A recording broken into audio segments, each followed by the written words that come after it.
Just days after President Trump's tariffs face their biggest legal test, he's now considering giving some of the revenue directly to Americans. Madeline Rivera has more on this big payout from Washington. President Trump is doubling down on his sweeping tariffs as the Supreme Court weighs whether they were legally imposed.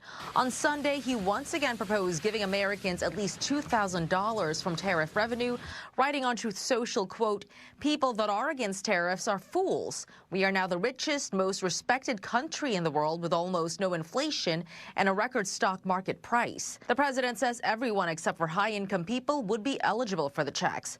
Treasury Secretary Scott Bessent has said the priority will be paying down the national debt, adding the stimulus could come in several forms. It could be just the tax decreases that we are seeing on the president's agenda. You know, no tax on tips, no tax on overtime, no tax on Social Security, deductibility of auto loans. It comes days after the White House defended President Trump's use of an emergency powers law to impose global tariffs before the Supreme Court.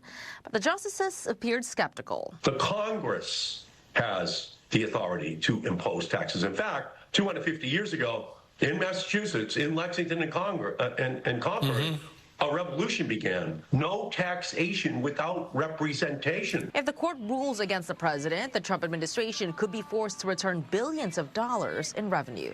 They've never had to do something where they've refunded all the tariffs over a whole year in the amounts that we're talking about. That could be chaotic. Congressional approval would likely be required before tariff revenue checks could be distributed to Americans. In Washington, Madeline Rivera, Fox 32 Chicago.